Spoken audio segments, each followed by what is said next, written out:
Okay, so now that you've already watched the video about how to create for yourself the conics in polar with polar coordinates, okay, let's do some examples here. All right, for this first one, all right, example 1, let's just sketch r equals 8 4 minus 3 cosine theta for ourselves. Okay, and we can convert it into rectangular form if we want to. Let's just worry about the sketch first and foremost here, right, for ourselves.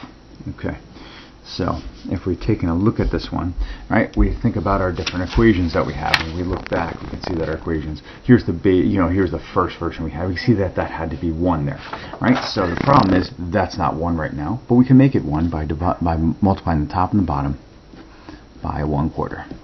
Okay, so that would give me 2 1 minus 3/4 cosine theta, right, for myself. Okay, so what does that tell me? That tells me that my eccentricity is 3/4 for myself. Okay, great. So if I'm looking at this graph, okay, I have one of my foci, maybe the only foci right there. I have a minus here. So what does that minus tell me? That minus tells me that the directrix corresponding with this focus is going to be on the left. Okay.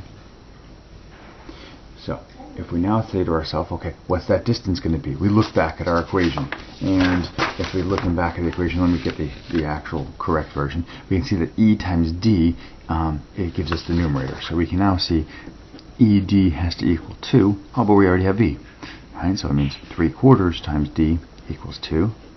So the distance from the focus to the directrix is going to be 8/3. Okay, so that distance is 8/3. So this equation is x equals negative 8/3. I guess I shouldn't have written x equals, but that does help us to kind of see where it's going to be. Right?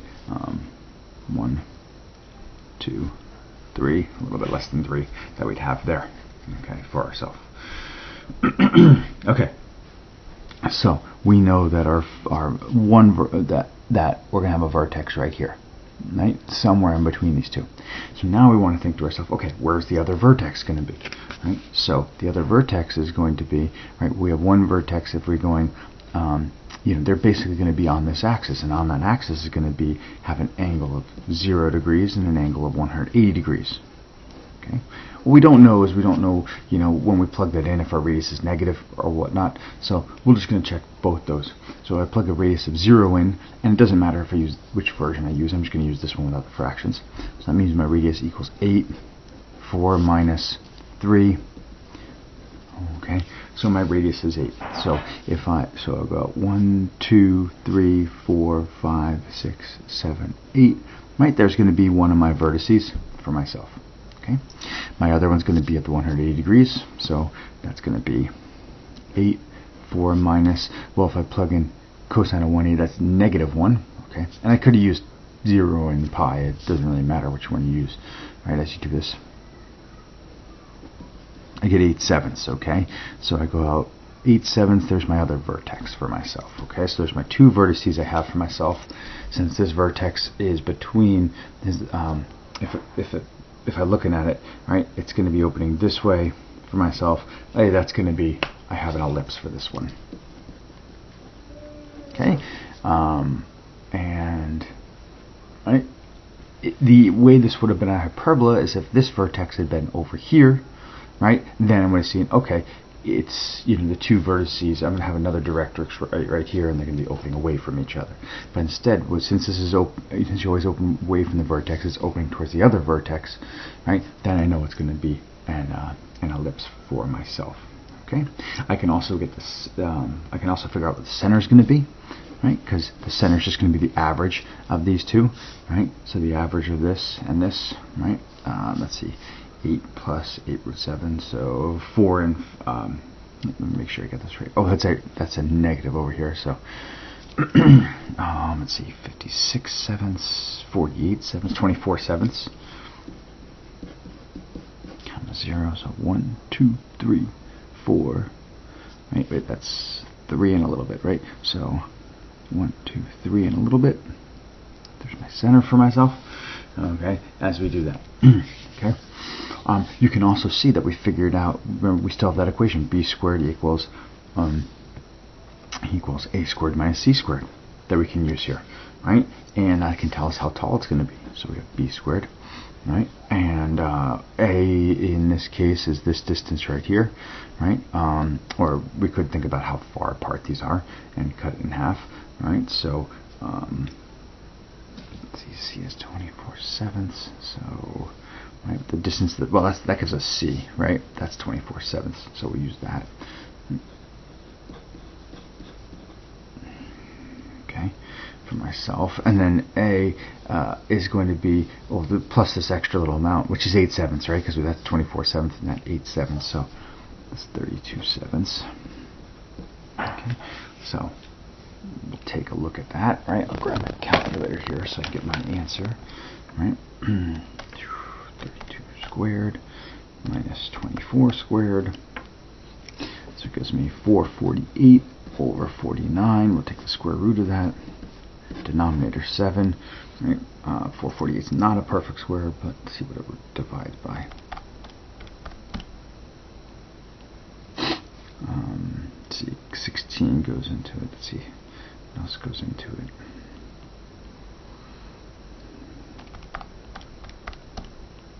Okay, so it's 8√7. I saw that could be divided by 64. So, right, I got my b value there. So 8√7 is a little bit more than 3, right, for myself.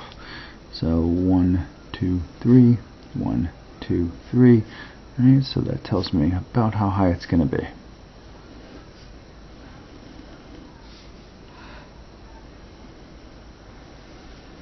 Okay, I should put my other directrix on it. My other directrix is going to be, right, remember that this is 20, right, that this space from this, well, actually I have to find the other focus as well, right? So if I see that the center is at 24/7, so I'll make it 48/7 to the other one, so 48/7 would be just under 7, so 1, 2, 3, 4, 5, 6, 7, right there, that's my focus.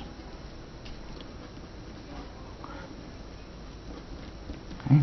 Really just doubling it, right, from what we had there before.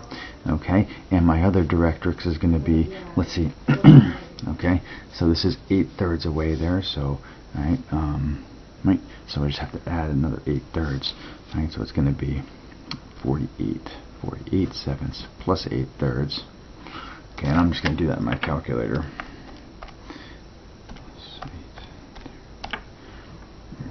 Switch it to a fraction. I think that's 200 over 21, right? So just under, just about 9.5. So 1, 2, 3, 4, 5, 6, 7, 8, 9. Oops, there's 9.5.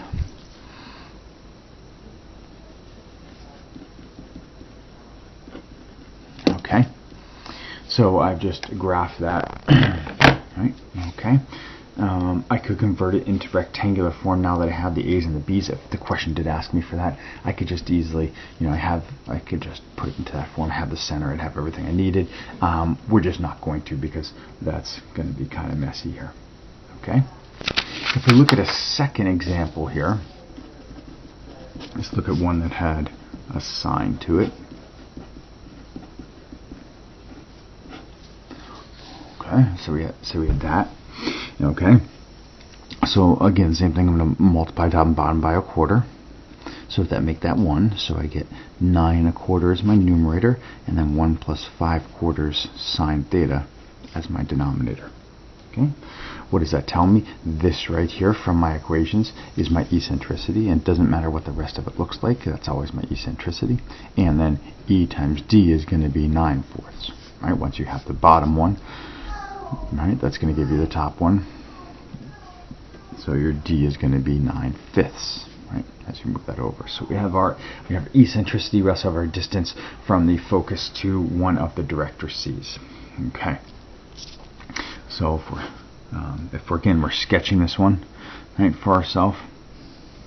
Okay, now we just have to think about, hey, is this, you know, which directrix am I talking about? Yes, I have the focus centered at 0 there. Which one is this? If we look back at our equations there, right, when it's a plus sign, right, when it's a plus sign, that means that the directrix in relation to that. Focus is above, so we're going to go 1, 2, right? So okay, we're going to have the directrix at y equals 9/5. Okay, to go along with that focus there. Okay, so we have that. Okay, so as we look at this now, we decide we want to get our vertices. Now, since this is going up and down here, I'm not going to be using 0 and 180. I could use 0 and 180, but those are going to give me 2 points out here, right? Remember, this is polar, and I really need to see what's on this axis, and so that's why I'm going to use pi over 2 and 3 pi over 2. And if you want to keep it in degrees because you like degrees better, go right ahead. Okay, I'm going to plug that in up here. So r is 9, 4 plus 5 sine of pi over 2, that's 1. So, alright, that's going to give me a radius of 1 there. Okay, so that's this one right here. Okay, so there's one of my vertices right at 1. Okay, my other one, when I plug it in, 9 plus 4, that's going to give us that's going to be a minus 1 there. Okay, these numbers should work out pretty nicely as you're doing it. So we get -9. So if my angle is 3 pi over 2, I'm going to go back up 9 spaces. So 1, 2, 3, 4, 5, 6, 7, 8, 9. There's my other vertex. So those are my 2 vertices. Okay, we can see from this that this is now going to be a hyperbola because, right, as it opens up, right, you can see the 2 vertices are opening up away from each other for ourselves. Okay, since we have the 2 vertices and they're nice numbers, right, we can figure out exactly where the center is.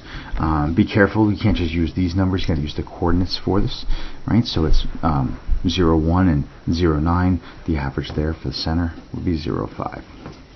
1, 2, 3, 4, 5. Okay, you could also just look at this distance here. This is 8 spaces and count up, right? 4 spaces. Okay, which means then that we have A, which is 4. We also have C, which is 5 for ourselves. Since we have C, A and C for ourselves, we can then use B squared equals C squared minus A squared.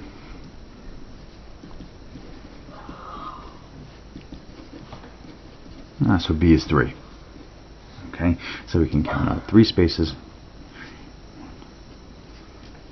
Right, so right, that will give us our little